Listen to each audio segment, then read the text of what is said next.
There are regulations to follow when fishing tuna. Offences may vary and include fishing without a licence and fishing and selling tuna during the closed season, amongst others. The more serious offences could result in a prison sentence of up to 2 years, with fines reaching up to £10,000, with those found guilty also liable to lose their licence. The department says it's actively enforcing the quota. Well, we've got 2 vessels out there every day. We are carrying out regular checks on everyone with a Class K tuna fishing licence. It's not easy. It's not easy because the Straits of Gibraltar are a large expanse and there's people fishing in different parts of the Straits. But having said that, the team will be out there from sunrise to sunset.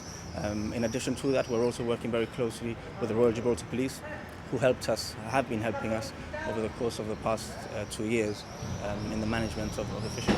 And were there any cases of this nature last year? Was anyone actually prosecuted for fishing illegally?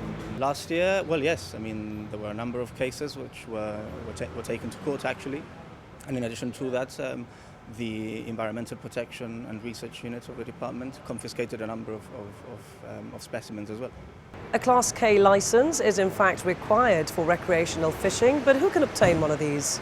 Well, there are 2 important conditions that must be met for you to be able to obtain a Class K licence. First of all, you've got to be registered as living in Gibraltar, and secondly, and perhaps more importantly, you've got to have a vessel registered in Gibraltar. Only upon meeting those 2 conditions will we be able to issue a Class K licence.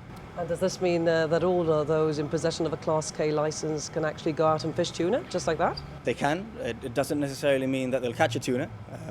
Sports fishing for tuna is difficult.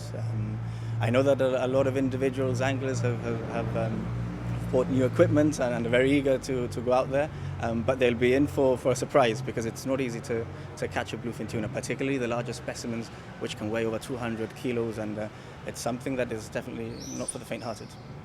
The latest initiative has also resulted in the collection of vital scientific information relating to the tuna species. This will be used in the management of the fish and for future research purposes. At the moment, we've found that the tuna has a particular liking for flying fish and for mackerel, both the Atlantic and the Mediterranean mackerel. Not only that, but it's also sort of dismissed a myth, you could say, that the tuna were feeding actively on squid in BGTW. So it's still early days. I'm sure there'll be more revelations to come. With a dedicated station once again created at the North Mole this year, catches must be reported and weighed here. The on-call number for this is 5402 0033, with applications for licences and other details available on gibraltar.gov.gi.